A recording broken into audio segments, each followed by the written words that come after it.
This is a theory part. Let's start with a hands-on. So I'll use a Spring Boot application for that.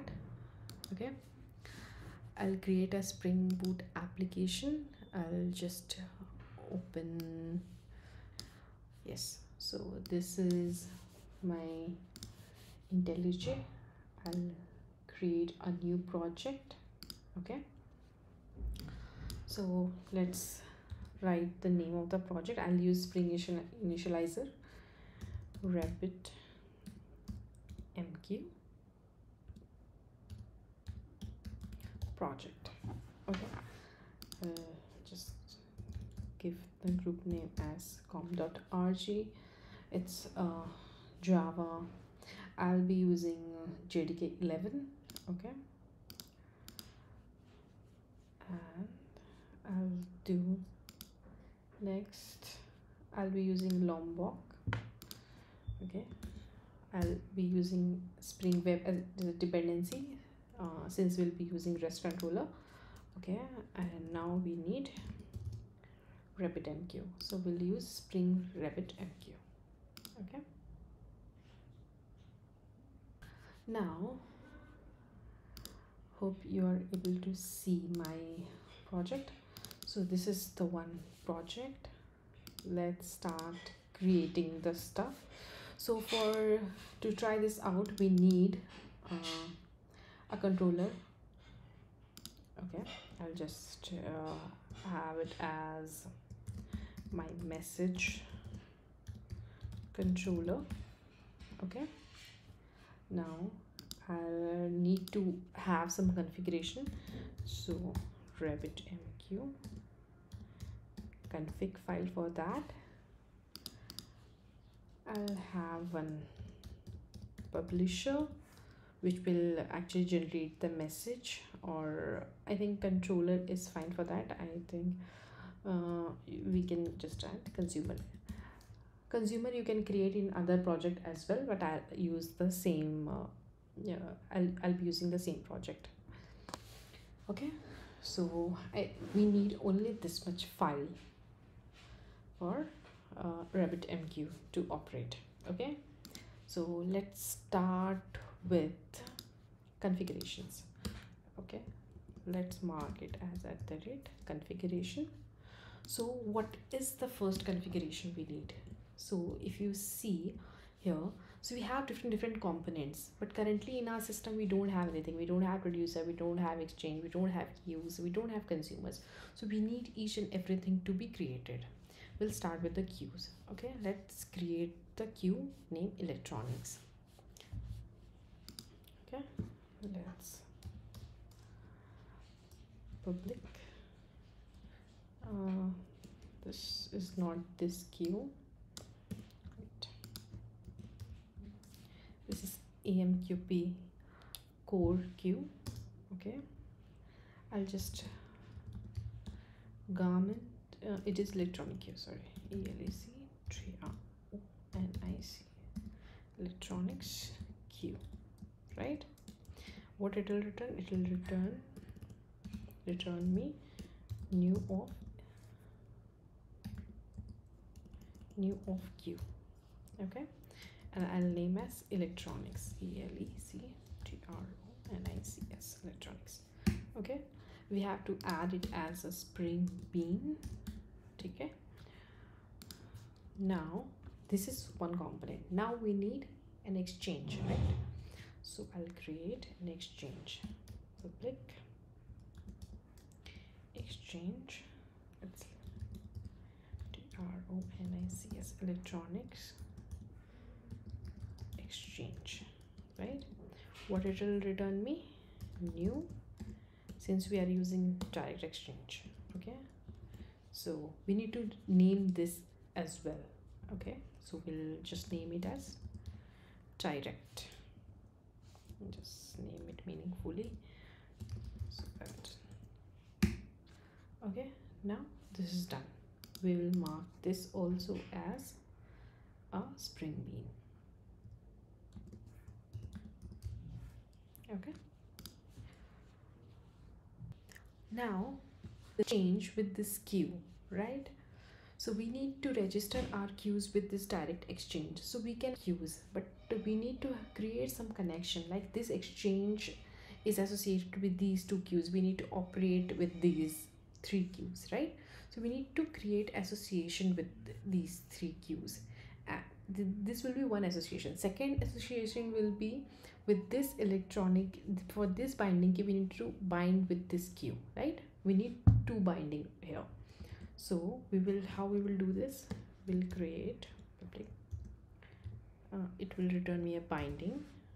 I'll just use a direct binding. Okay,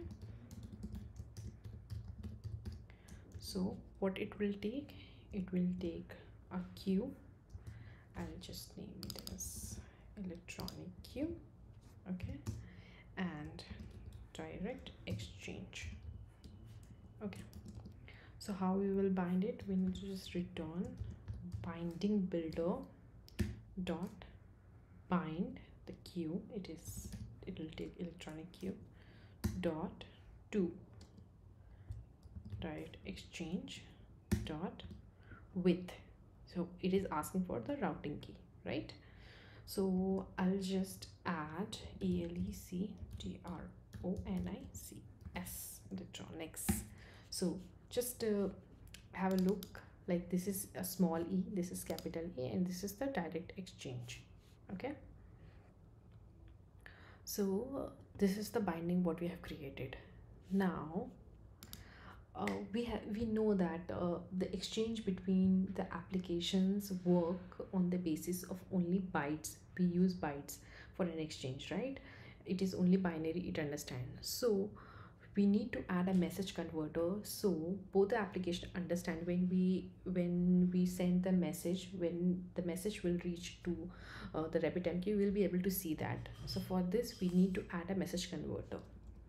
Okay, so we need to do public message converter. Okay, what it will return, will return new,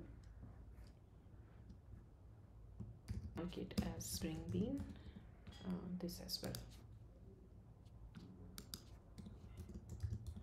Okay, so now since we need to associate, since we are using this custom converter, we need to tell.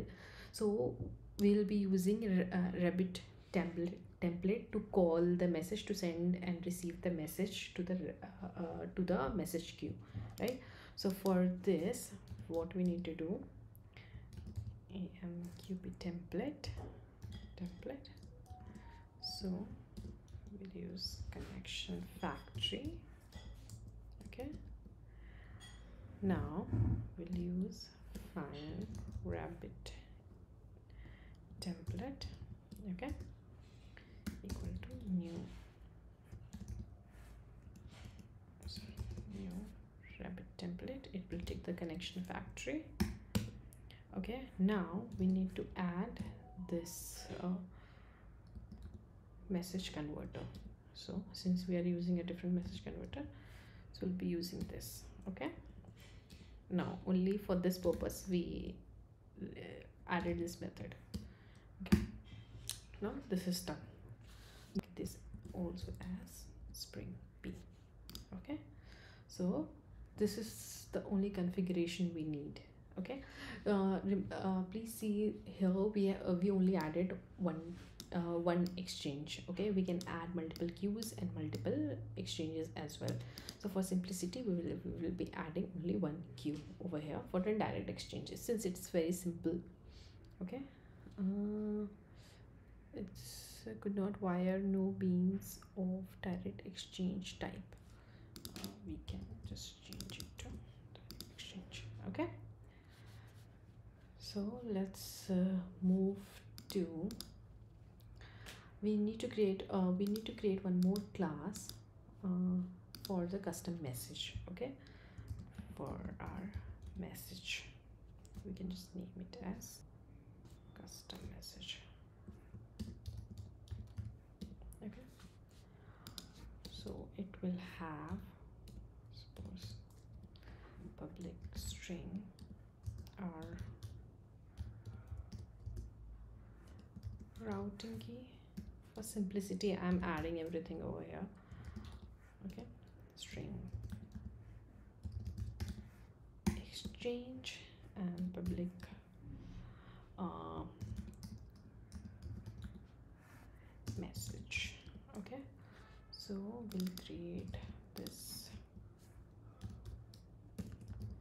class message over here. It should take a private string text and private, I think let's use integer as quantity, since we'll be using the electronics item. So let's add the quantity.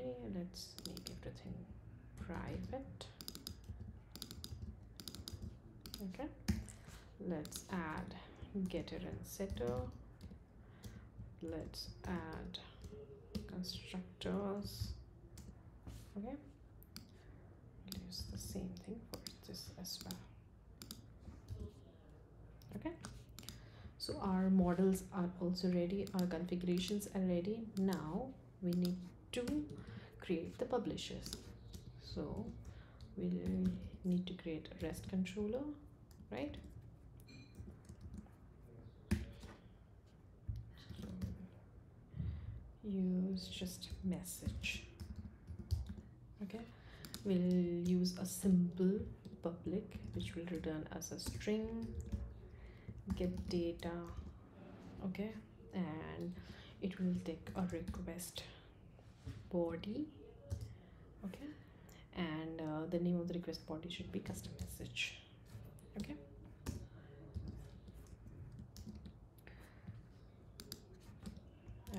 get binding, get mapping. Okay,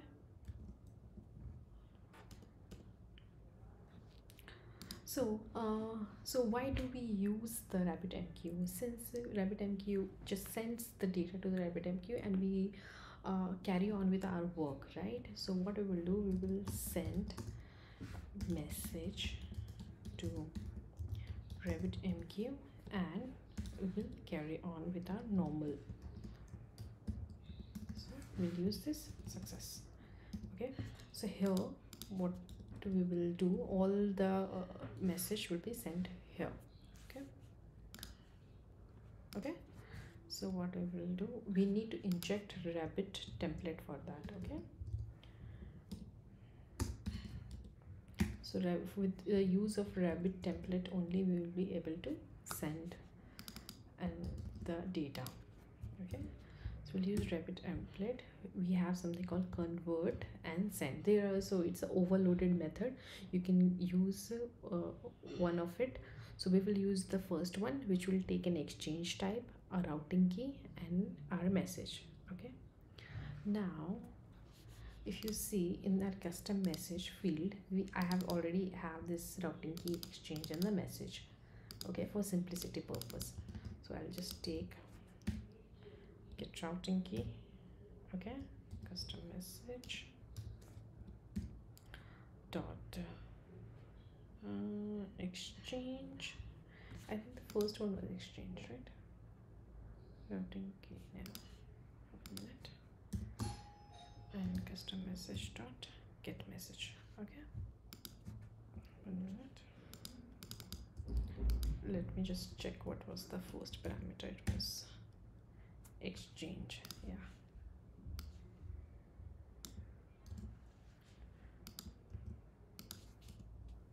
first one was exchange, second was routing key, and this. Okay, so let's start the application. So I have started that, and so if you want to start, please watch my previous video. Okay, we just need to do brew services start RabbitMQ. So once you press it, you'll be able to see your management console. Okay, so let's start the application. I have made one change over here. So I have added the REST controller. Inside the REST controller slash message, it should be under request mapping. Okay, so let's start the server now. Okay, so server has been started in the port 8080. If we'll go to management console, so I've already told you the management console has the port 15672, but this is not the port where the RabbitMQ will send the messages. Okay, the port where RabbitMQ will send the message is 5672. Let's go to Postman. So now this is our routing key, the electronic with small e. The exchange name is the direct exchange, and this is the message what we want to send. Okay, now if we will send one, two times, we have sent. Okay, let's change this to TV with 20 units. Okay, now we clicked on the send. Okay, now we got the success. Now if we go here over the exchanges, now you'll be able to see the direct exchange. This is our exchange, right? Now if you go here, you'll be able to see the binding over here. Okay, this is the name of your queue, this is the routing key, so we have created a bind. So these, if you go here, this is the queue. In the queue as well you can see the bindings, and vice versa. So these bindings you can create with the help of management console as well. So you can just add the routing key and the exchange name and everything, and here as well add a new exchange. You can just simply add it, right? But I have shown you how you can create via the code. Usually we use the code for this. Okay, now if you go to this queue, you'll be able to see the last one message with this. Let's see. So last message was washing machine. If you see the last 4 messages, if you want to see the last 4 messages, you can see washing machine, and the TV, right? So these were the last three messages what we have sent. Okay, now let's purge the messages. Let's remove all the messages for now. Okay, the queue is empty right now. Now we need to consume it via some application, because every time whenever we send the data to the queue, there will be certain application which will consume it, right? And like I told you, consumer will only be bothered about the queues and nothing else, right? So let's write the consumer. So we have a consumer class, let's just mark it as component. Okay, now let's use the RabbitMQ annotation. We'll use the Rabbit listener. Okay, what it takes, like I told you, it is only bothered about the queue, so it only takes the queue name as a parameter. Electronics. Okay, now we need to write the method for this, like public void, where I'll write consume. So you can name it anything, it doesn't matter. Okay, now for this consume, what it will consume, so whatever we have sent, right? So what we have sent here, we have sent the exchange name, routing key, but the message what you have sent, the custom message dot get message. So what is the type of this message? Is this message, right? So we'll be receiving this message type. Okay, now you can just write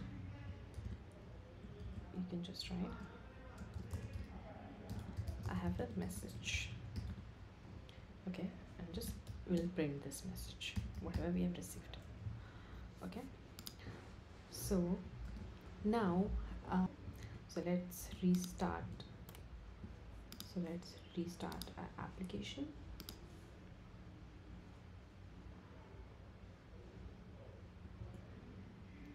And we'll go to Postman. We'll just send a TV of quantity 20, a mobile of quantity 200. So we have to send 2 messages. So here we have 2 messages over here. Now I just want to tell one more thing over here. So now you see we have consumed everything, so nothing is over here. Okay, so when you were able to see the messages over here, right, earlier, So if you will not provide the message converter over there, so what we have written the message converter where, if you will not provide this, then you will be able to see only the bytes. So I'll just show you. Uh, let's comment it out this code. I'll really I'll restart the application. Okay, so now if you do this, and now let me just comment the consumer as well, as else we will not be able to see over there.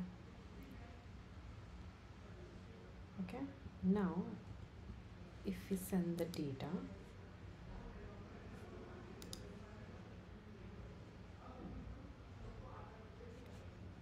so you are getting so you are so now when you send the data, you're getting this 500 internal server error. Why? Let's see. You are getting an illegal argument exception, the serializable payload. So in the payload, this message is not serialized. So what we need to do, so if you not provide the message converter, so if you're using this message, you need to implement the serializable interface. Okay, now if you run it,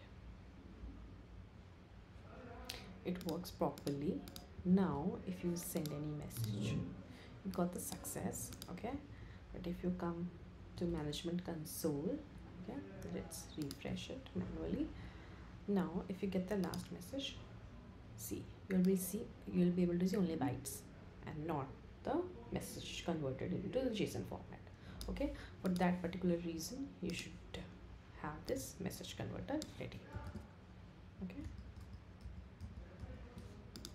Okay, that's it for this video. Let me know if you have any questions. Thank you.